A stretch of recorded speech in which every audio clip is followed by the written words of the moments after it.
여러분 안녕하십니까? 오늘 토론의 사회를 맡은 김익태입니다. 제22대 국회의원 선거가 이제 열 이틀 앞으로 다가왔습니다. 오늘은 유권자 여러분의 선택에 도움을 드리기 위해 제22대 국회의원 제주시 갑 선거구에 출마한 후보자들과 함께 토론 시간을 마련했습니다. 이번 토론회가 후보자들의 자질을 검증하고 공약과 정책을 유권자들에게 알리는 의미 있는 시간이 됐으면 좋겠습니다. 오늘 토론회는 공직선거법 초청 기준에 따라 2명의 후보를 초청했고요. 좌석 배치와 발언 순서는 사전 추첨에 따라 결정했다는 점 알려드립니다. 먼저 출연 후보자를 소개해드리겠습니다. 화면 왼쪽부터 더불어민주당 문대림 후보입니다. 반갑습니다. 화면 오른쪽 국민의힘 고광철 후보입니다. 안녕하십니까. 네, 첫 순서로 후보자들의 시작 발언을 들어볼 텐데요. KBS에서 준비한 후보 소개 영상부터 보시겠습니다.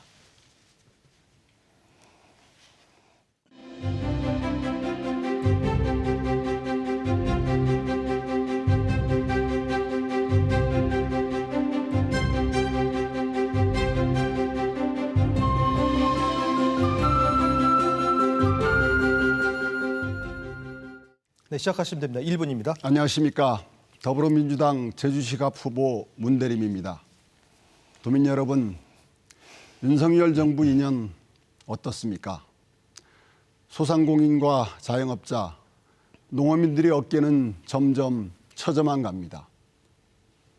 윤석열 대통령께서 그렇게 강조했던 공정과 정의는 어디 갔습니까? 만인 앞에 평등해야 될 법은 윤석열 일가만, 대통령 일가만 피해가고 있습니다. 어디 그뿐입니까? 한반도 평화체제의 위기까지 거론되고 있습니다. 민생 파탄, 평화위기, 전쟁위기, 이대로 방치해서는 안 됩니다. 이번 4월 10일 총선을 통해서 윤석열 정부에 회초리를 들여야 됩니다. 그래서 미래가 기대되는 대한민국을 만들어야 합니다. 저 문대림이 맨 앞에서 미래가 기대되는 대한민국, 누구나 성실하기만 하면 희망을 꿈꿀 수 있는 대한민국을 만들어 가겠습니다. 네, 이어서 국민의힘 고광철 후보의 소개 영상 보시겠습니다.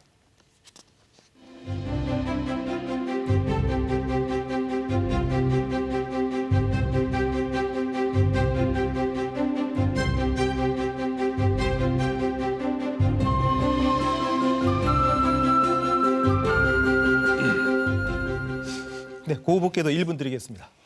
존경하는 도민 여러분, 제주시 갑 시민 여러분, 많이 찾아뵙지 못해 죄송합니다. 많은 이야기를 듣지 못해 송구합니다. 더 뛰고 더 듣겠습니다. 20년 동안 제주를 방치한 게으른 정치 세력을 심판해 주십시오. 도민이 아니라 자신 주변의 이익만을 위한 정치 카르텔이 목적인 사람을 심판해 주십시오. 저 고광철 일하고 싶습니다. 제주를 위해 제 어머니, 아버지를 사랑했던 마음으로 도민 여러분들을 잘 모시고 섬기는 정치로 제대로 일하겠습니다.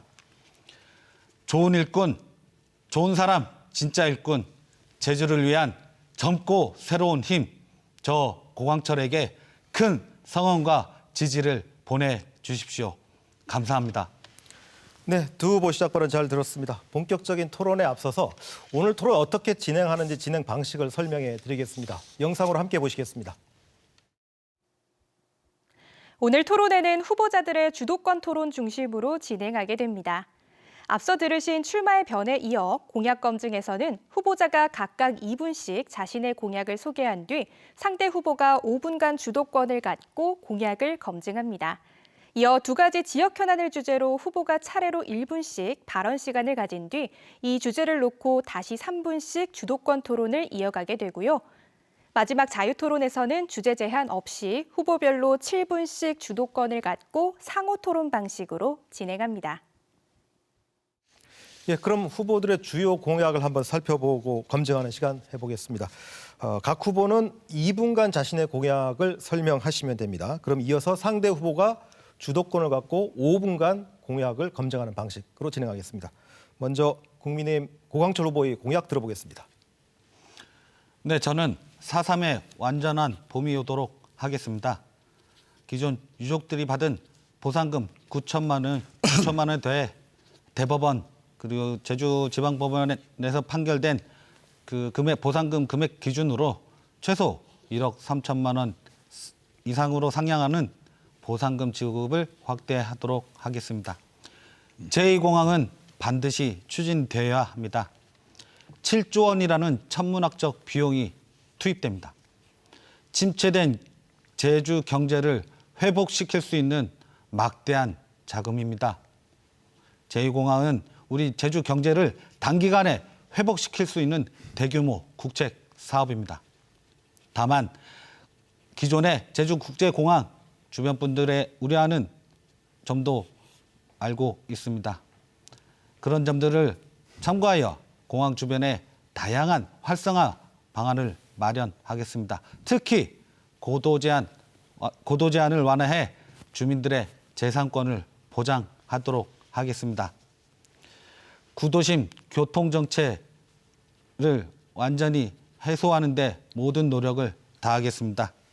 재개발 등을 통한 도시의 획기적 발전을 만들겠습니다. 무엇보다 2차 혁신도시 기관 이전을 대비한 제2의 혁신도시 조성과 우주항공산업단지 조성 등 그 대규모 국책사업을 유치해 한림, 애월을 중심으로 한 곳에 조성하여 서부권의 새로운 거점 도시로 발전시키겠습니다. 제주의 미래 저 고광철에게 맡겨 주십시오. 네, 수고하셨습니다. 그럼 이제 문대림 후보가 주도권을 갖고 이제 진행하실 텐데 상대 후보의 답변 시간을 좀 충분히 보장해 주시고요. 상대 공약이라는 이 주제와 벗어난 발언이나 질문은 삼가해 주시면 좋겠습니다. 5분 드리겠습니다. 네, 첫 번째로 4.3 완전한 봄을 말씀 주셨습니다. 그리고 고 후보께서는 평소 4.3 유족 가족임을 강조해 왔습니다. 혹시 유족 신고하셨습니까? 예, 어머니께서 하셨고 저희 외삼촌, 저희 누나, 형님 다 하셨고 저는 아직 시간이 없어 못했습니다. 예, 얼마 전 인터뷰를 보니까 22일 인터뷰를 보니까 내일이나 모레 신고하러 가겠다고 말씀하신 줄 아는데 아직 못하신 겁니까? 일단 뭐 유족으로서 등록되는 것이 뭐 중요한 건 아니고 그 4.3에 대한 일을 얼마나 더 열심히 하느냐 그게 중요한 거지. 유족증을 받아가지고 그게 내가 유족입니다라고 뭐 이렇게 증명하는 것보다. 네, 자 일반적으로 저희가 일반적으로 유족 신고를 어디서 하게 되죠? 제 동사무소에서 그러니까 주민센터에서 이제 읍면동 사무소나 도청이나 시청에서 할 수 있죠. 언제 할 수 있습니까? 그 절차에 대해서는 저한테 이제 알려주신 분이 없어서 제가 그거 확인하고 하겠습니다. 자꾸 그렇게 뭐 절차 이런 거 물어보지 마세요. 제가 아니 저는 4.3 이런 거에서는 뭐 우리 문 후보님께서 더 잘 아시겠죠. 저기 얼마나 중요한 거냐면요. 4.3 유족이나 희생자나 유족 신고 이게 상설화가 안 됐거든요. 큰 과제입니다. 과제인데 이게 국무회의 의결을 거쳐야 되고 그래서 시행령을 고쳐야 되는 이런 부분이 있어서 제도 개선 과제여서 제가 얼마 전 이렇게 인터뷰 자료를 보니까 신고하러 가시겠다고 하니까 사실 원래는 그 신고 기간이 안 나와 있거든요. 그런데 어떻게 신고하러 가신다는 건지 이게 이제 궁금해서 그래서 이게 사실 4.3 희생자나 유족 신고의 상설화는 매우 중요한 제주도의 요구 사항이기도 합니다. 그래서 말씀드린 것이라는 얘기를 드리겠고요. 그 제도 개선 말씀하셨는데 제가 또 여쭤보겠습니다. 그 청와대 제도 개선 비서관 하실 때는 이런 걸 안 하고 뭐 하시는 겁니까? 제 주도권이고요. 네. 말씀하십시오. 또 한 가지 제도 개선과 지난번에 뭐 동의를 해주셨는데 4.3 희생자와 관련해서 제주 4.3과 관련해서 이제 단축 공장 얘기 들어보셨습니까? 네, 말씀해 주십시오. 주정 공장 얘기는요? 말씀해 주십시오. 주정 공장의 위치를 혹시 아십니까? 설명해 주십시오. 네. 지난번에 동의를 해주셨던 부분인데 4.3 당시에 주정 공장과 단축 공장에 수많은 분들이 거기서 구금이 돼서 고초를 당했습니다. 그런데 유죄 판결을 받지 않았다는 이유로 희생을 했음에도 불구하고 희생자의 대상에 안 들어간 것이죠.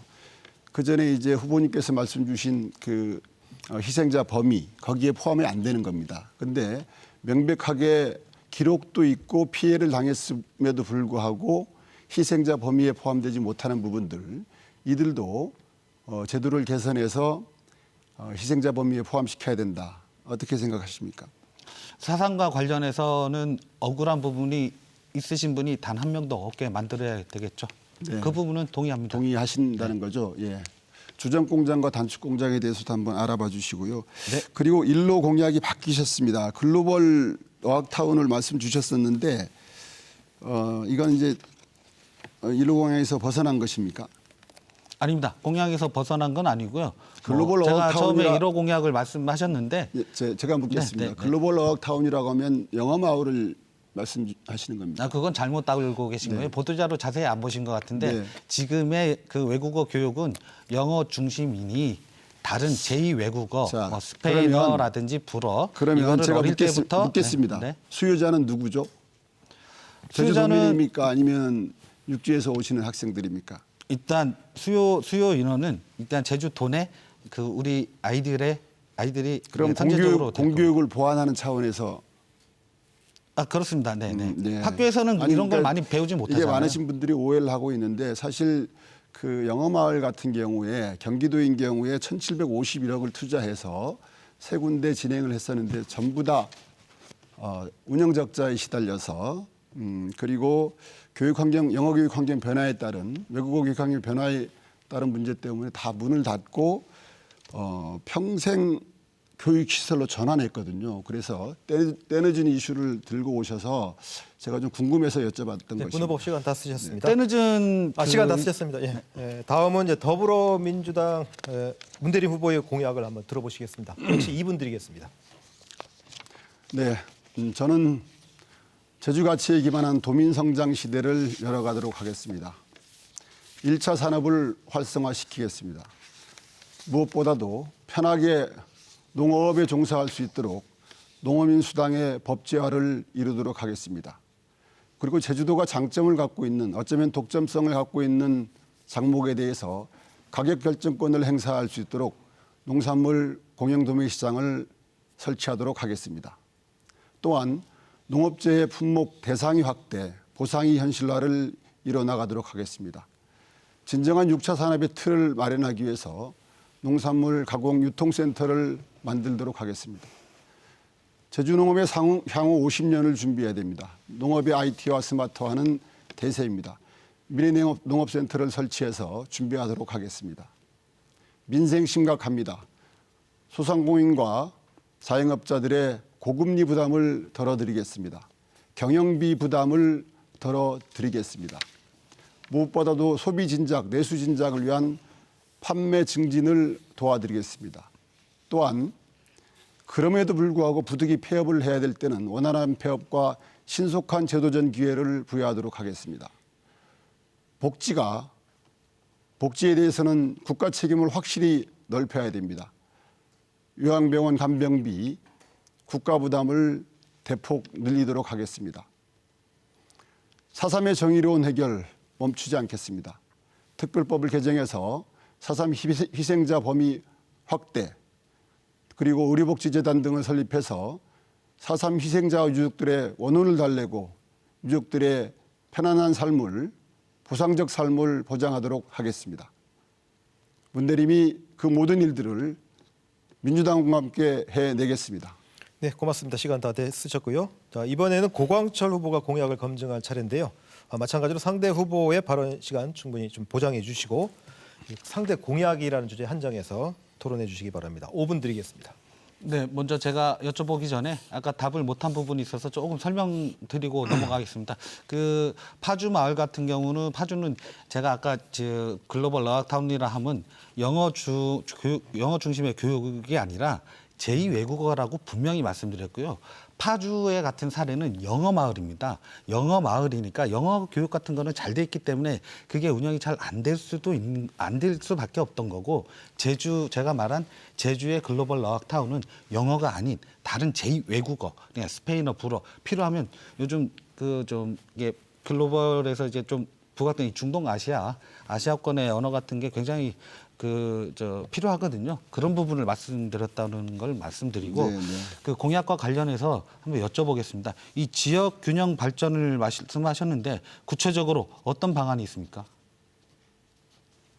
어떤 지역 균형 발전 말씀 주신 걸 얘기하는 아까 거죠? 그 공약에 보니까 지역 균형 발전이라고 단어가 나오는데요. 네, 네. 지역 균형 발전을 위해서는 어떤 그 구체적인 공약이 있으신 거죠? 지역 균형 발전의 관점은 지역 입장에서의 지역 균형 발전이 있을 수가 있고요. 국가 차원에서의 지역 균형 발전이 있을 수가 있다라고 봅니다. 지역 차원에서는 산업 구조의 문제, 문화 시설의 문제 때문에 도심으로 집중할 수밖에 없는 상황입니다. 그래서 농어촌 지역으로 기본적으로 생활 인프라를 개선해주고 문화 시설들을 대폭 확충해주고 또 정주 여건들을 개선해주는 작업이 매우 필요하다 이런 생각을 합니다. 그리고 전국적으로는 지금 인구 소멸에 따른 네네 알겠습니다. 네. 이거 뭐 전국적인 얘기는 하실 필요 없고 자 지역 균형 발전 이렇게 말씀하시는데 그 늘 말씀드립니다만은. 도의원하고 도의장 하실 때는 서부권의 지역균형 발전 그때는 서귀포에만 관심을 쓰셔서 그런 겁니까? 아니면 이 지금 제주시 갑의 어떤 도심과 이 서부권 농어촌과의 지역균형 발전에 관심이 없어서 그런 겁니까? 아니, 그때 도의원하고 도의장 하실 때는 뭐 하시고 지금 와서 자꾸 그런 거를 약속하시는지 잘 모르겠고요. 자, 두 번째, 자 요양병원 간병비를 강화하시겠다 말씀하셨는데 저도 그 점은 동의합니다. 저는 거기에 더해서 우리 사회복지사들의 어떤 수당 현실화 및 처우 개선이 필요하다고 보는데 여기 동의하시죠? 네, 동의합니다. 네. 그리고 그제인가 토론회죠. 그 공공형 임대주택 주거 문제 공약을 이렇게 토론하면서 저는 이제 청년 공공형 임대주택 확대하겠다. 우리 문 후보님께서도 네. 공공형 임대주택 확대를 말씀하시면서 도시공사 추진을 말씀하셨어요. 기억하십니까? 네, 네, 네. 그 도시공사를 굳이 만들 필요가 있습니까?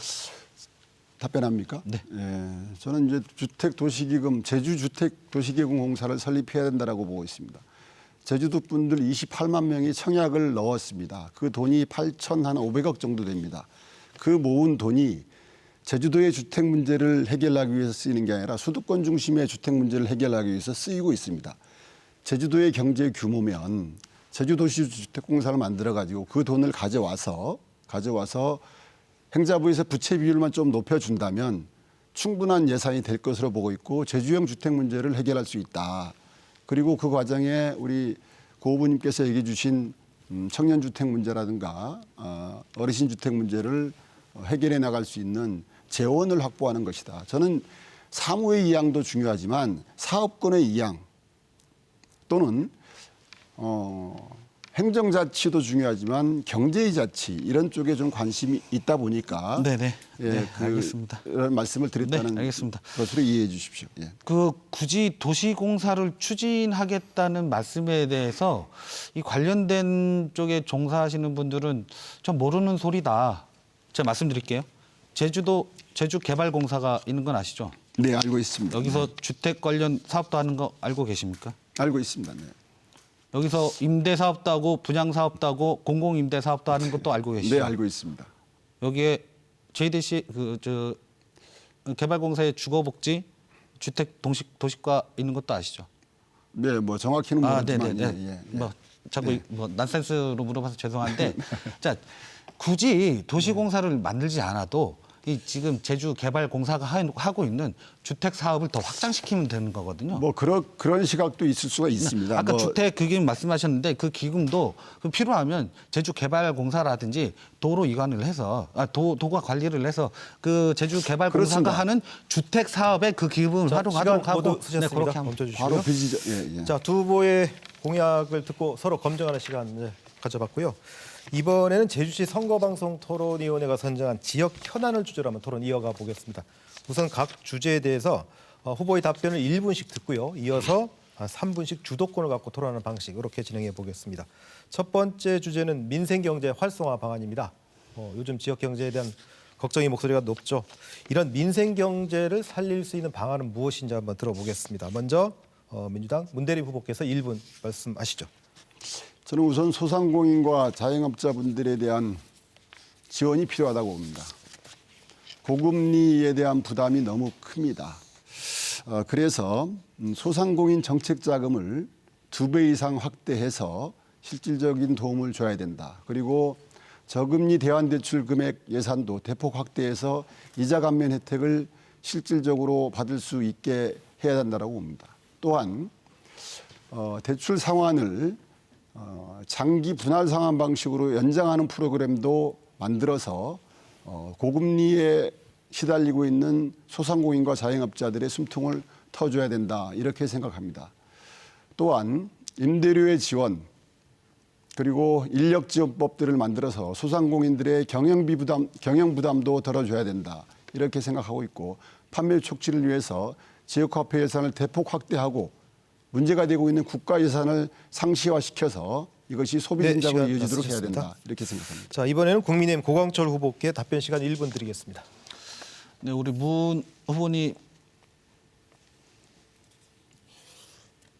제가 답변한 거예요. 1분 동안 발표하시면 됩니다. 제주 경제의 핵심 기반은 농업, 관광, 건설업입니다. 3대 축이 모두 어려움을 겪으면서 제주 경제가 매우 총체적인 난국입니다. 건설업을 살리겠습니다. 제2공항 신속히 추진하겠습니다. 우주항공산업단지나 IT 관련 밸리 등 대규모 국책 사업을 통해 건설 경기 활성화가 필요합니다. 관광산업은 새로운 패러다임 전환이 필요합니다. 다양한 관광 인프라를 구축해 경쟁력을 강화시켜야 합니다. 대안 없이 중단된 들불축제 부활을 검토해야 합니다. 관광철 시설과 서부권 유치가 필요한 이유입니다. 농어업인 위기 극복에 힘쏟겠습니다.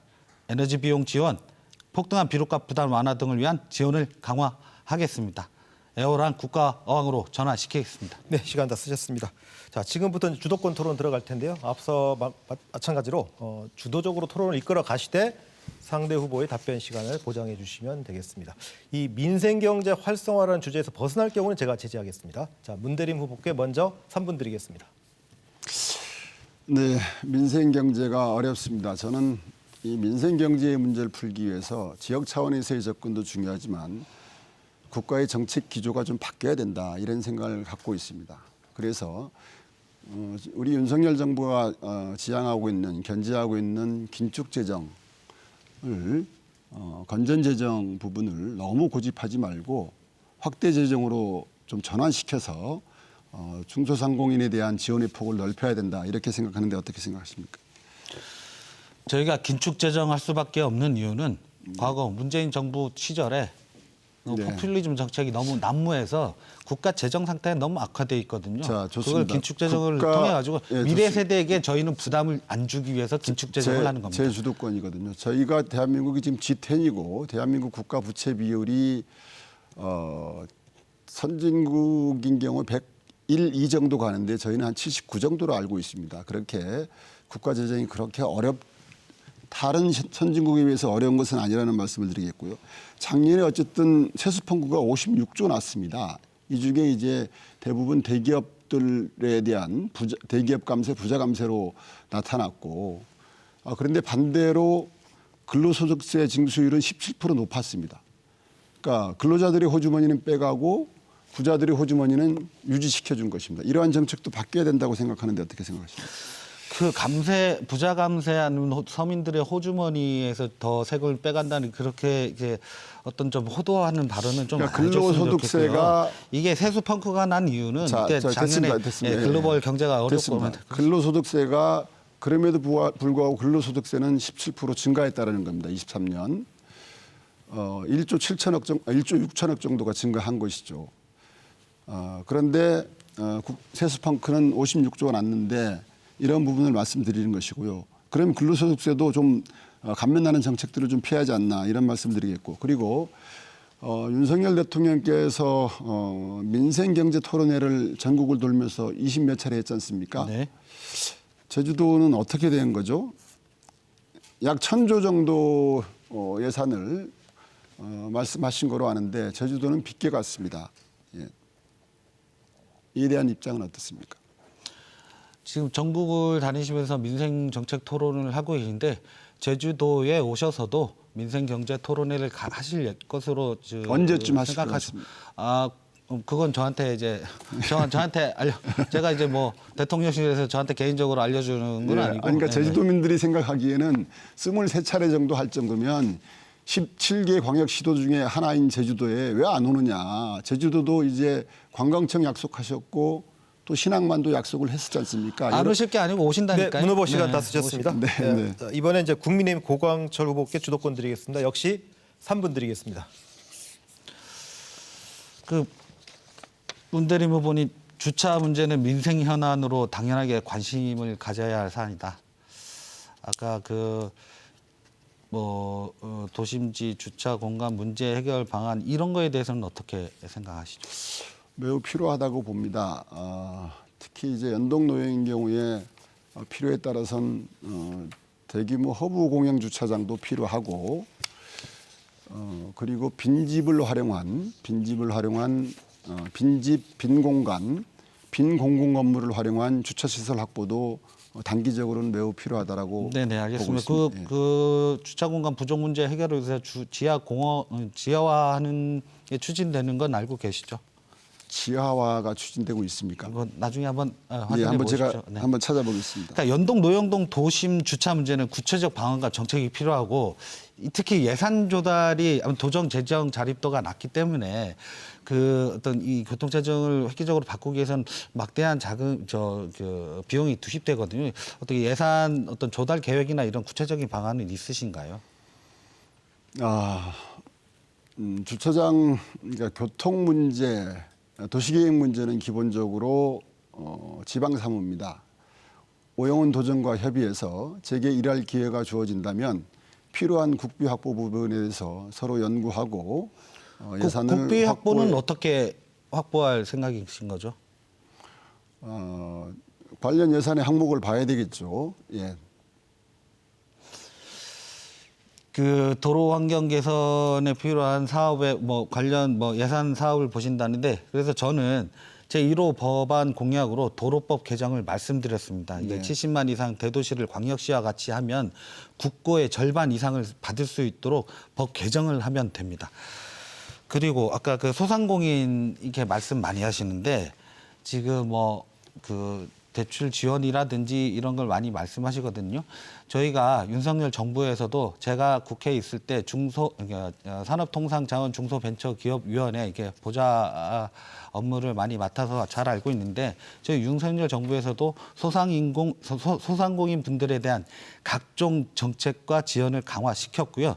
특히 이게 중소기업 소상공인 분들 못지않게 이 중소기업 이분들의 경영 어려움이 굉장히 컸거든요. 코로나 등을 겪으면서 제가 이제 그분들이 이제 4대 보험에 대한 이제 부담을 완화시키기 위해서 4대 보험 납부 유예라든지 분할 납부를 가능하도록 한 법 개정도 제가 해드렸었습니다.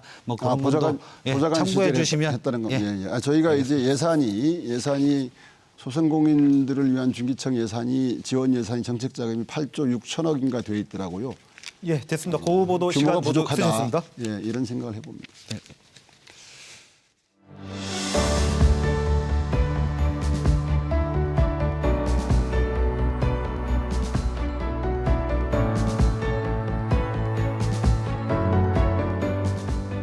네, 토론 중반으로 넘어왔습니다. 다음 토론 주제로 넘어가 보죠. 제주의 최대 갈등 현안인 제2공항 건설입니다. 2015년 서귀포시 성산읍이 예정지로 발표된 이후 지금 오랜 갈등이 지금 이어지고 있습니다. 자, 이 공항 건설에 대한 후보의 입장과 대안은 무엇인지 한번 알아보도록 하죠. 진행 방식은 앞서 주제 토론과 같이 먼저 두 후보의 먼저 답변을 듣고 주도권 토론으로 이어가겠습니다. 국민의힘 고광철 후보께 먼저 1분 드리겠습니다. 네, 제2공항은 반드시 추진되어야 합니다. 앞에서도 말씀드렸습니다마는 제2공항 건설을 통한 우리 그 제주도 대규모 국책 사업에 어떤 막대한 7조 원이라는 천문학적 예산이 투입되는 대규모 국책 사업이죠. 이러한 그 막대한 자금이 제주도로 이게 들어올 경우에 어떤 지금 침체된 건설 경기라든지 지금 자금 흐름의 어떤 활성화를 통해서 단기간에 이 지금 어려운 제주 경제를 빠르게 회복시킬 수 있을 것입니다. 다만 알고 있습니다. 기존의 제주국제공항과 관련된 주민 여러분들의 우려와 걱정은 잘 알고 있습니다. 상권 분산이라든지 아마 그런 점을 해소하기 위한 다양한 방안도 마련해 나갈 것입니다. 특히 그 고도 제한 완화라든지 그런 점들을 풀어내 가지고 오히려 그 주민분들의 재산권을 높이고 그리고 뭐 에어시티라든지 공항 관련된 어떤 다양한 정책을 마련해서 추진해 나가도록 하겠습니다. 네, 수고하셨습니다. 다음 더불어민주당 문대리 후보 1분입니다. 네, 올해 상반기 중으로 기본계획 고시가 있을 것 같습니다. 기본계획 고시가 있은 후에 실시계획 고시를 위한 전 단계로서 환경영향 평가가 있을 것으로 예상됩니다. 그 과정에 찬반 양측 간에 상당한 갈등 구조가 양산될 것으로 비춰지고 있습니다. 공항 인프라 확충 필요하다고 생각합니다. 그러나 지금 도가 그리고 시민사회단체가 요구하고 있는 4가지 검증 내용은 범상치가 않은 내용들입니다. 이런 것들에 대해서 국토부는 선제적인 답변을 좀 해줘야 된다 이렇게 보고 있습니다. 그리고 행정 프로세스만 강조할 것이 아니라 예견되는 갈등에 대한 예방적 조치에 대해서 국토부는 나서서 해명을 해야 된다 이런 생각을 갖고 있습니다. 조류 충돌, 조류 서식지, 동굴 분포 가능성, 숨골 보전 이것들이 단순해 보이지만 공사가 진행되는 과정에 이것들이 발생하게 네, 시간 되면 모두 기본계획 고시를 쓰셨습니다. 다시 진행. 자, 이제 주도권 토론 들어가 보겠습니다. 이 공항 관련 주제에서 벗어나거나 또 근거 없는 주장을 하시거나 비방을 하실 경우에는 제가 개입할 수 있다는 점 다시 알려드리고요. 이번에는 고광철 후보부터 시작드리겠습니다. 3분입니다. 네, 문 후보님 2012년도, 16년도에 서귀포 쪽에 출마하신 바 있으시죠? 네, 말씀하십시오. 네. 그때는 제2공항의 완전한 찬성론자로 알고 있는데 도지사 출마하시면서도 제2공항을 힘차게 몰아붙이겠다가 공언하신 바 있습니다. 기억하십니까? 그 앞에 절차적 투명성과 주민 상생 방안이 마련되면 이라는 전제를 빼버리게 되면 오해의 소지가 있을 수 있다 이런 말씀을 드리겠고요. 12년도에는 아마 제2공항이 아니고 신공항 서귀포 유치했을 것입니다. 제가 기억하기에. 그리고 이게 실은 제2공항으로 프레임이 알겠습니다. 제가 주도권이니까요. 아까 뭐 조류나 그런 거 말씀하시고 그런 점에서도 많이 검토되어야 한다고 말씀하시던데 이 공항의 그런 문제는 이게 어떤 조류나 이런 거보다는 어떤 조종사의 어떤 그 능력 그런 거에 좀 좌우된다는 게 아마 이카오 국제항공기구의 어떤 그런 설명이 있고요. 자, 아까 뭐 동굴 이런 걸 말씀하셨는데 그 청성산 도룡뇽 사건 아시죠? 네.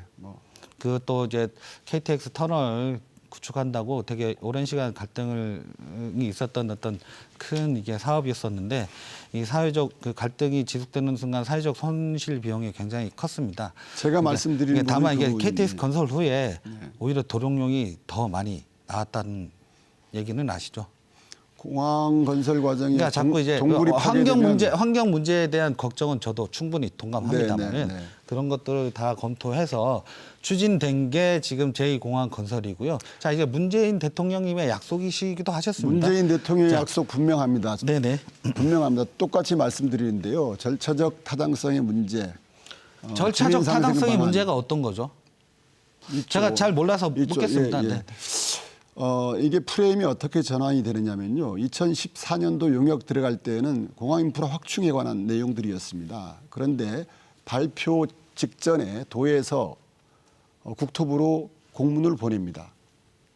제2공항을 기정사실화해라라는 내용이라고 볼 수 있습니다. 알겠습니다. 근데 우리 도민들께서는 그러니까 도민들께서 문대림 후보님께서 자. 서귀포에서 나오실 때와 지금 갑 지역구에 나올 때의 발언 그리고 도지사 출마하실 때의 어떤 그 약속이 전혀 뒤바뀌었다. 이 소신과 철학이 있는 거냐. 이렇게 도민들께서는 묻고 계신 거고요.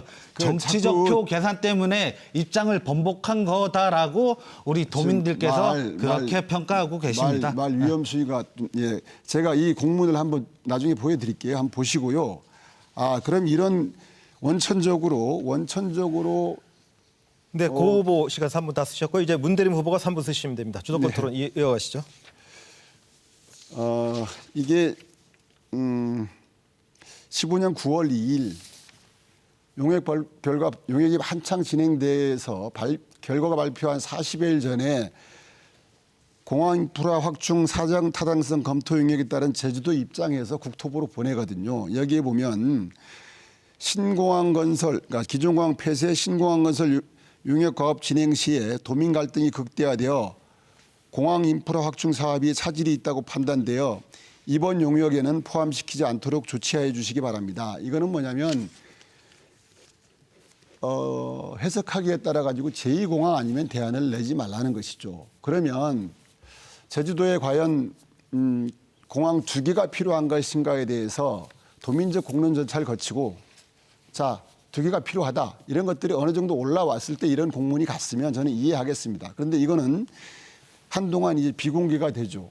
나중에 저도 한 얼마 전에야 이제 받아봤습니다만은 왜 도가 물론 도도 나름대로 입장이 있었겠지만은 도민들이 제주도에 공항이 2개가 필요하다라는 이런 것들에 대해서 어느 정도 동의 절차는 갖고 이런 공문을 보냈어야 된다. 그런데 이런 것들을 저희들이 몰랐었고 그래서 투명한 절차를 요구하는 것이고요. 그리고 우리 고 후보님께서 공항 관련 말 바꾸기를 했다. 도민들이 그렇게 지적하고 있다라고 얘기하는데 고 후보님은 저한테 그런 말씀하면 안 되죠. 무슨 말인지 아시겠죠? 고 후보님이 말 바꾸기 한 거야말로 기본적으로 엄청 낮지 않습니까? 설명해 주시죠. 제가 답변 3월 드리겠습니다. 13일 날 인터뷰 발언 말씀하시는 것 인터뷰 같은데. 발언 네. 반대하겠다. 소신 있게 하겠다. 제2공항 문제는 콩복도 투사닥 처리할 문제가 아니다. 제주시 갑 지역 주민들의 입장을 대변하는 역할을 할 생각이다. 이게 13일 발언이에요. 근데 18일 날 저희 제2공항 추진 원칙은 확실하다. 제주도의 오랜 수건 사업으로 침체된 제주 경제를 위해서라도 반드시 추진돼야 된다. 제주의 미래를 위한 제2공항 건설 국민힘이 완수하겠다. 그러니까 이거야말로 이제 한 5일 만에 말 바꾸기를 한 거죠. 그러니까 입장이 변할 수 있습니다. 상황에는 상황의 역사가 있을 수가 있기 때문에. 그런데 저는 지금까지 공항과 관련해서 공항 인프라 확충, 항공 인프라 확충 필요하다. 과정에 절차적 타당성의 문제, 제가 좀 답변 드릴까요? 주민 동의의 네, 문제, 그리고 제2공항과 관련해서도 환경성, 경제성, 안전성의 문제 매우 필요하거든요. 조종사의 능력이 중요하다. 물론 그런 말씀 할 수 있습니다. 조류 충돌과 관련해서. 중요하겠죠. 그런데 그런 말씀은 저는 가급적 삼가는 네, 문 후보 게 시간 다 쓰셨습니다. 자, 이번에는 주제 제한 없는 아주 자유로운 토론으로 이어가겠습니다. 각 후보께 7분씩이나 시간 드릴 거고요. 주도권을 가진 후보가 적절하게 시간을 안배하면서 토론을 이끌어 가시되 상대 후보의 답변 시간도 배려해 주시면 고맙겠습니다. 민주당 문대림 후보부터 시작하시죠. 7분입니다. 네, 윤석열 정부의 공정과 상식에 대해서 묻고 싶습니다. 이태원 참사, 최상병 순직, 양평 고속도로, 명품백, 주가 조작과 관련해서는 만인 앞에 공평해야 될 법이 피해가고 있다. 이런 지적이 있습니다. 이런 지적에 대해서 우리 고 후보님의 답변을 듣고 싶습니다. 많은 분들께서 그런 말씀들을 하고 계신데 뭐 일부는 동의하고 일부는 동의하지 않습니다. 자, 문재인 정부 당시엔 어땠습니까? 상식적이었습니까? 공정했습니까? 어떤 게 상식적이지 않았죠? 조국 장관의 딸 대학 비리 자, 입시 혐의. 자, 좋습니다. 자, 좋습니다. 최종적으로 유죄 받았죠. 좋습니다. 좋습니다. 그런 분을 비유하고 옹호하던 게 민주당이었고요. 좋습니다. 그래서 제 주도권- 그래서 대선에서 민주당이 정권을 뺏긴 겁니다. 연습 많이 하고 오셨는데. 아니 제 주도권입니다. 민주당도 공정하고 민주당도 공정과 상식에서 크게 이렇게 벗어나지 않습니다. 제 주도권이거든요. 네네. 예, 저도 예. 이제 답변할 기회를 주시는 거죠. 최상병 특검법이 4월 3일 이후에 가능합니다. 통과돼야 된다고 보십니까? 아니면 대통령께서 거부권을 행사할 거로 보십니까?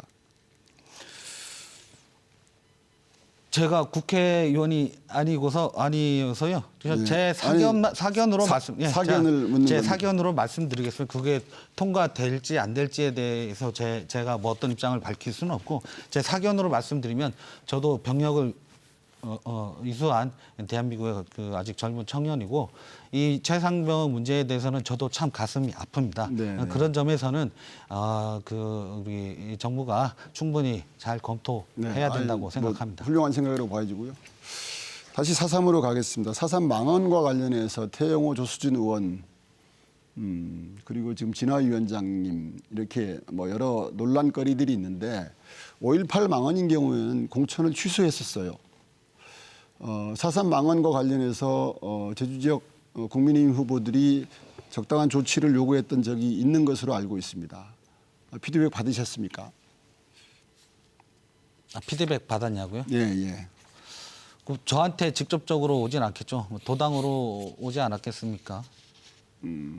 제가 직접 들은 건 없습니다. 직접 들은 건 다만 없고. 저희도 이제 그 태영호 의원님이나 그 조수현 그 후보님의 어떤 그런 좀 이게 제주도민이 아니라 제주 4.3에 대해서 완전히 이해하지 못한 부분만 가지고 이제 말씀하시는 거는 저도 이제 4.3 유가족으로서 적절치 않았다. 네, 저는 네. 그렇게 일단 말씀드리고 싶습니다. 네. 예, 4.3 유가족도 강조하시는데요.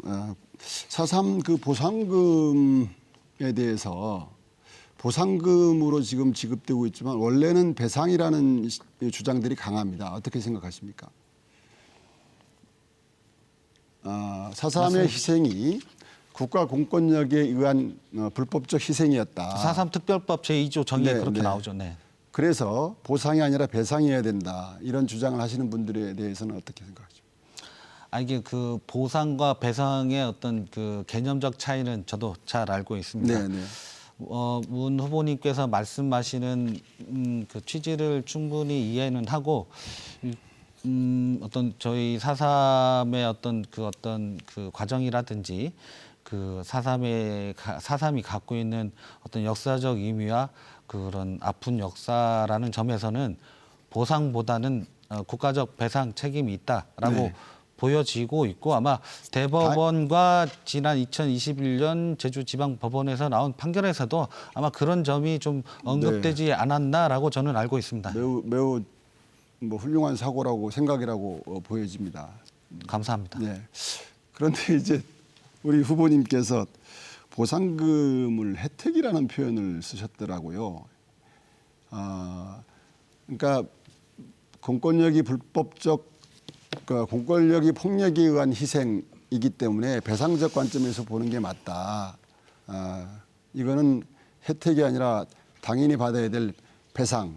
그럼에도 불구하고 이제 보상 형태로 진행되고 있습니다만은 이 부분에 대해서도 한 번쯤은 다시 한번 좀 판단을 좀 해주시길 좀 바라겠습니다. 제가 혜택이라고 말씀드린 거는 이 보상금 이제 배상금으로 바꾸시죠. 예. 네, 네.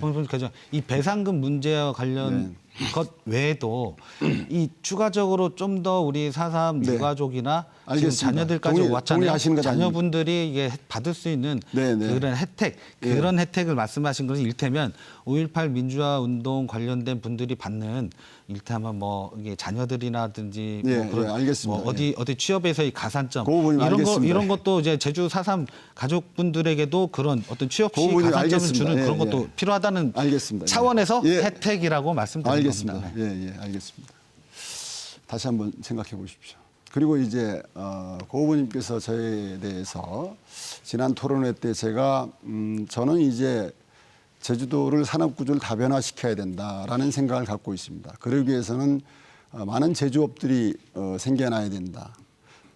특히 제주가 갖고 있는 내생적 독점적 자원들이 있습니다. 해양 자원도 그렇습니다. 그런 과정에 멸치 얘기가 나왔었습니다. 제주 바다에 멸치가 없다는 게 아니고요. 지금 해명하시는 거죠? 예, 그렇죠. 예. 이게 사과하시는 거죠? 그렇죠. 그렇게 봐도 됩니다. 선도 문제가 있기 때문에 잡는 즉시 삶아야 됩니다. 그래야 상품성이 유지되는데 잡는 배와 삶는 배가 같이 가서 조업하는 권연망 어업허가가 제주도에 주어지지 않았기 때문에 묶여 있기 때문에 이것을 이 제도를 이제 풀어야 된다라고 얘기하는 과정이었고 그 과정에 고 후보님도 그런 제도 풀어야 된다라고 얘기를 주셨던 것이고 제주 바다에 멸치가 없다는 접근은 아니었다. 뭐 이런 말씀을 다시 드리겠고요. 그 과정에 오해가 있었다면 오해를 푸시기 바라겠습니다. 고 후보님이 얘기한 예를 들어서 멜튀김 말씀하셨지 않습니까? 멜튀김 좋아합니다. 네. 멜튀김, 멜조림, 멜국 이게 생물인 경우하고 건어물인 경우를 구분해서 얘기하는 과정에 나온 이제 일이었는데 그런 부분에 대해서는 이제 오해가 없었으면 하는 바람입니다. 네, 받아드리겠습니다. 네, 네. 네, 문 후보 시간 다 쓰셨습니다. 자, 다음은 국민의힘 고광철 후보에게 주도권 드리겠습니다. 7분입니다. 네, 오늘 중요한 토론회죠. 선관위 주간 토론회이기 때문에 도민들을 대신해서 궁금한 점 몇 가지 질문 드리겠습니다. 자, 앞서 토론에서 제가 송재유 의원님께 형님이라고 한 사실이 없다고 했다. 다시 묻겠습니다. 한 번도 형님이라 하신 적 없으십니까? 초지일관하신데요. 후보님께서 저한테 뭐라고 얘기했냐면 형님 동생하는 정치적으로 굉장히 친한 관계 아니었습니까?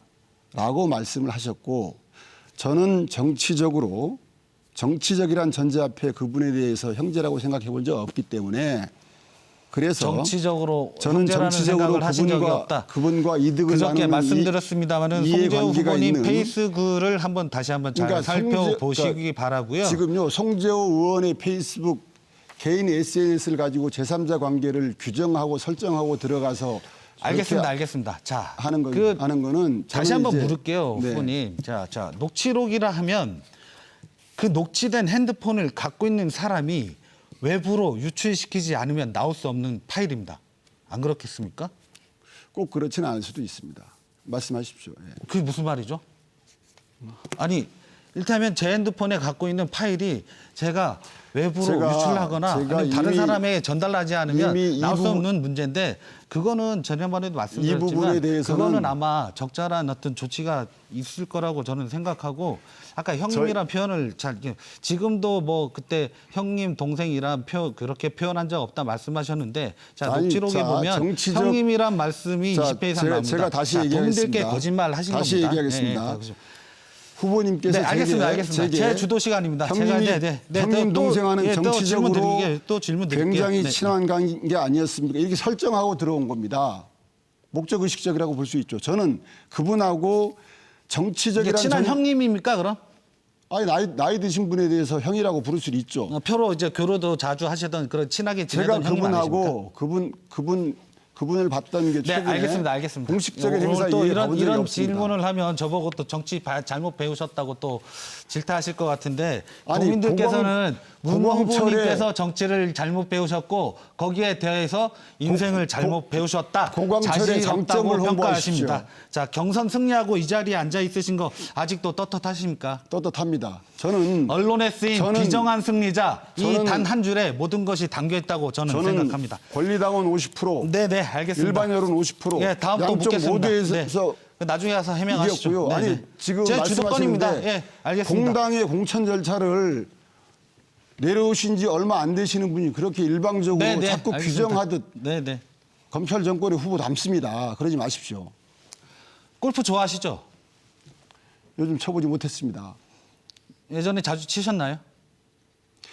이 자, 2009년부터 2017년까지 선관위 토론은요. 명예 회원권으로 골프 친 횟수가 몇 회 정도 되십니까? 선관위 토론은 답변 가치가 없는 건 답변 안 해도 되거든요. 저는 지금 고 후보가 얘기하는 사안은 2018년도에 원유령 캠프 진영에서 고소 고발을 했고 해당 업체에 압수수색을 했습니다.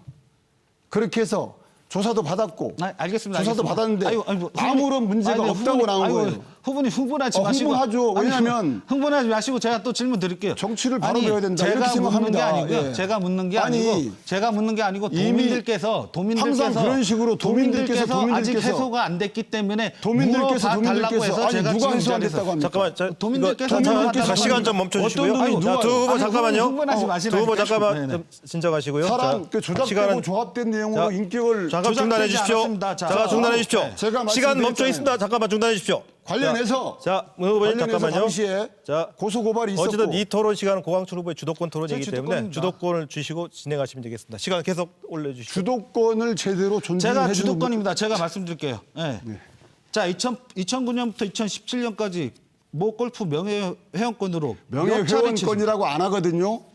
회원이라고 그렇게 합니다. 나옵니다. 언론에. 알겠습니다. 자, 언론, 자, 도민, 알겠습니다. 언론, 알겠습니다. 도민, 흥분해. 도민. 아유, 흥분하지 마시라는 아니, 거지. 알겠습니다. 도광철 후보의 장점을 말씀 주시다니까. 2018년 도지사 선거에서 관련돼서 아까 문 후보님께서 말씀하신 고발됐죠. 자, 검찰 조사에서 140여 차례 이상. 자, 먼저 면제 혜택 금액이 1,000여만 원으로 나온다고 검찰 그 조사에서 밝혀졌고요. 이거 일반 공무원 같았으면 파면이나 해임 처분감입니다. 자, 도의장 시절에도 쳤죠. 자, 청와대 제도비서관을 또 한 3차례인가 친 것으로 나오는데, 자, 명예회원권 일반 회원일 때가 나머지 친 걸로 나오는데요. 저희 같은 일반 사람들이 명예회원권을 받을 수나 있겠습니까? 그거 가지고 일반 사람들이 가서 그린피 면제 그 당시 알겠습니다. 그 당시 언론 기사 자, 왜 당시 또 잘 환경도시 위원장님인 문대림 후보님께만 명예회원권을 줬을까요? 지금 제가 알기로는 다른 도의원님들은 그걸 못 받았다고 하죠. 지금 네, 네. 위험 수위를 넘어서고 있습니다. 자, 알겠습니다. 예, 그건 예. 나중에 와서 뭐 적절하게 예. 조치하시기 바랍니다. 네, 네, 자, 네. 이번 총선을 비롯해 선출직에 안 나오신다고 말한 적 기억하십니까? 이번 총선을 비롯해라는 말은 자, 뭐냐면 JDC 이사장 취임 직후 신임 인사 등에서 지난번 제가 조금 잘못 알아서 잘못 질문드려. 자, 선출직에 출마하지 않는다고 했습니다. 도지사 출마하셨죠? 자, 도민들께 또 거짓말 하신 거고요. 자, 또 자꾸 잘라요. 포인트 이거 잘라요. 볼게요. 왜냐면 제 주도권이지 않습니까? 도민들이 제가- 오해합니다. 네, 제 주도권은 일단 도민들이 오해합니다. 네, 답변 시간 드릴게요. JDC 답변. 이사장 재임 기간에 제가 출마했습니까? 그 재임 기간이란 전제가 다음 빠진 거예요. 선출직에 출마하지 않겠다. 나중에 언론 한번 보시고요. 나중에 문 후보님께서 쓰신 직무 계획서를 다시 한번 살펴보시기 바라고. 자, 예. 자, 묻는 김에 하나 여쭤보겠습니다. 총선 이후 2년 뒤 지방선거에 출마하실 겁니까? 도지사 선거에? 그 무슨 말입니까? 이번 총선의 결과 여부를 떠나서 2년 뒤 지방선거에 예, 도지사에 출마할 계획이 여러분께- 있으십니까? 도민 여러분께 약속드립니다. 그럴 일 절대 없습니다. 네, 잘 네. 알겠습니다. 네. 자, 땅 문제가 있죠. 고광철 2018년 후보의 도지사 선거에서 제기된 장점을 의혹에 얘기하십시오. 그건 제 마무리 발언에서 제 얘기할 겁니다. 자, 기소되거나 문제된 것이 없었다고 말씀하셨던 부분도 있는데 이 가족 소유 묘지 묘친묘를 조성하면서 이 사설 묘지 설치 허가 받지 않아 행정 조치 받은 적 있으시죠? 제가 행정조치 받은 기억은 없고요. 저희 큰형님 땅에 저희 어머님을 모셨었습니다. 어머님과 아버님을. 당시에 귀당 후보는 국유지에 조상묘를 모셨었어요. 근데 이게 관행이었는데 어쨌든 지적을 받고 바로 아버님 어머님 묘를 옮겼습니다. 네네, 알겠습니다. 그런 알겠습니다. 가족사까지. 근데 그러니까 녹취록 얘기만 제주- 나오면 왜 이렇게 흥분하시는지 제주 모르겠어요. 정서를- 네? 왜 제주 흥분하십니까? 정서를- 뭔가 이제 네, 뭔가 고 후보 뭔가 시간 있으십니까? 모두 쓰셨습니다. 자, 토론 너무 뜨거워졌는데 토론은 여기서 마무리하겠습니다. 두 분께 공통 질문 드리도록 하겠습니다. 자, 이제 시군기초자치단체 부활 그리고 세계 행정구역으로 지금 제주형 행정체제 개편 논의가 지금 어떻게 모아지고 있는데 제주도가 지금 드라이브를 걸겠다고 합니다. 자, 후보들 입장이 궁금한데 이제 순서가 국민의힘 고광철 후보가 이렇게 1분 답변 시간 드리겠습니다. 네, 행정체제 개편도 아마 제2공항 못지않게 제주도에 굉장히 뜨거운 감자로 알고 있습니다. 네, 지난번 토론회에서도 말씀드렸습니다마는 지금 단일 광역 체제에서 받는 어떤 좋은 점들도 분명히 있거든요. 교부세 특례 제도라든지 아까 문 후보님께서 잘 아시겠지만 이게 문 후보님께서 이제 기초자치단체 부활이 추진되어야 된다 말씀하셨는데 이 지금 제주특별자치도법에 따른 단일 광역 체제에서 받는 여러 가지 혜택들이 기초자치단체가 부활되면 그런 저희 제주도의 유리한 점들이 상실될 우려가 크다 이런 지적도 있고요. 따라서 이 제주도 지금 행정체제 개편 같은 경우는 자 행정체제 개편됐을 때의 어떤 도민들에게 주는 이익과 아니면 지금 현재와 같은 행정체제 개편으로 유지되는 것이 제주 도민들에게 더 좋은 점인가 그리고 앞으로 제주도 미래 발전을 위해서 더 좋은 점인가를 검토해야 된다 생각합니다. 네, 고맙습니다. 자, 이어서 문대리 후보입니다. 네, 저는 행정체제 개편이 이루어져야 된다고 봅니다. 오랜 시간 도민적 수기 과정이 있었고 행정체제 개편위원회에서 3개 지역 기초자치단체안을 제안을 했습니다. 오도정이 그걸 수용을 했습니다. 그리고 기초자치단체 부활에 대한 도민적 열망이 높습니다. 그래서 이것을 받아 안는 정치인이 되겠다라는 말씀을 드리겠습니다. 그리고 우리 고 후보께서 자꾸 교부세 법정률에 대해서 이 특례가 사라질 위험성이 있다. 라는 지적을 하십니다. 물론 맞습니다. 그럴 수도 있습니다. 이게 염려가 될 수 있지만 그런데 지금까지 우리가 교부세 법정률을 볼 것 같으면 재정 수요 대비 부족분을 국가가 채워주는 것인데 광역자치체로 오면서 많은 행정사무들이 이관이 돼 있습니다. 재원이 따라오지 않았습니다. 그래서 교부세 3%가 법정률 3%가 그것을 다 채웠다라고 볼 수가 없습니다. 그래서 이것에 대해서 너무 민감한 반응을 일으키고 이것 때문에 이런 것 때문에 네, 기초자치단체 부활을 해서는 안 된다는 주장은 자유토론을 한 번 더 했으면 좋겠습니다만 약속한 시간이 돼서 마무리해야 될 시간입니다. 오늘 토론 주제에 관련해서 시간 제약 때문에 못다 하신 말씀이 있을 것 같은데 끝으로 각 후보에게 1분 30초씩 드리도록 하겠습니다. 민주당 문대림 후보부터 먼저 시작하시죠. 네, 이번 총선을 통해서 윤석열 정부를 심판해야 됩니다. 민생 위기, 민주주의 위기, 저출산의 위기, 기후 위기, 사회 곳곳에서 벌어지고 있는 불평등의 위기를 해소해야 됩니다. 저 문대림이 민주당 이름으로 그 길을 가겠습니다. 저는 지금까지 많은 일 경험과 성과가 있습니다. 그리고 상당한 네트워크를 만들어 왔습니다. 이제 제주시 갑을 위해서, 제주도를 위해서, 우리 아이들의 미래를 위해서 저희 모든 열정을 바쳐서 일을 하고 싶습니다. 유권자 여러분, 저는 항상 소통의 정치, 그리고 현장의 정치, 성과의 정치를 강조해 왔습니다. 말로만 서민이 아니라 진정 서민의 야한과 함께하고 서민의 눈물을 닦아드리는 정치. 현안을 팔짱 끼고 바라만 보는 그러한 정치가 아니라 기필코 해결해내고야만 하는 해결사적 정치로 보답하도록 하겠습니다. 저 문대림 지금까지 많은 우여곡절이 있었습니다. 시련이 있었습니다. 그러나 시련에 굴하지 않았고 그때마다 성찰하고 반성하면서 더욱더 단련되어 왔습니다. 이제 준비가 됐습니다. 마음 놓고 문대림을 선택하셔도 후회가 없을 여러분들이 자랑스러워하는 저희 도민들이 자랑차하는 그러한 정치인이 되도록 노력하겠습니다. 대한민국, 미래가 기대되는 대한민국 여러분들과 함께 만들어 나가고 싶습니다. 도와주십시오. 네, 수고하셨습니다. 다음 국민의힘 고광철 후보에게도 1분 30초 드리겠습니다. 존경하는 도민 여러분, 제주시 갑 시민 여러분, 토론회 잘 지켜보셨습니까? 저는 늘 제주인이었습니다. 당이 다른 도정이었지만 저의 역할이 필요하면 최선을 다해 역할을 해왔습니다. 당이 다르지만 제주도의 후배라면 설레였고 힘든 국회 생활을 격려하며 소주 한 잔 기울였습니다. 여의도에서 맏형 노릇을 제가 하고 있었습니다. 저는 누군가 평생 쌓아온 인생과 명예를 짓밟으며 목표를 이루는 정치를 배우지 않았습니다. 19년의 국회 보좌진으로서 비열한 정치는 모르나 일은 제대로 배웠습니다. 중앙에서 역량을 키웠습니다.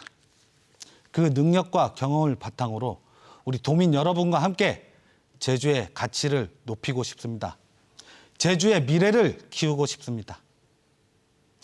젊고 새로운 힘, 저 고광철에게 많은 성원을 부탁드립니다. 좋은 사람, 진짜 일꾼, 저 고광철로 바꿔주십시오. 사람이 바뀌면 제주가 바뀝니다. 사람이 바뀌면 제주의 미래가 달라집니다. 감사합니다. 네, 오늘 준비한 토론 여기까지고요. 두 후보 모두 수고하셨습니다. 자, 오늘 토론 어떻게 보셨습니까? 어느 후보가 준비된 국회의원으로서 제주시 갑 지역을 대표할 수 있을지 확인하셨습니까? 시청하신 이 오늘 토론회는 중앙선거방송 토론위원회 홈페이지 등을 통해 다시 볼 수 있습니다. 오늘 토론뿐만 아니라 앞으로 배부될 후보자 선거 공보의 정책과 공약을 꼼꼼히 살펴보시기 바랍니다.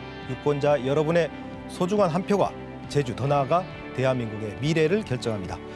이상으로 제주시 선거방송 토론위원회가 주관하는 제주시 갑 선거구 후보자 토론회 여기서 마치겠습니다. 시청해주신 여러분, 유권자 여러분 감사합니다.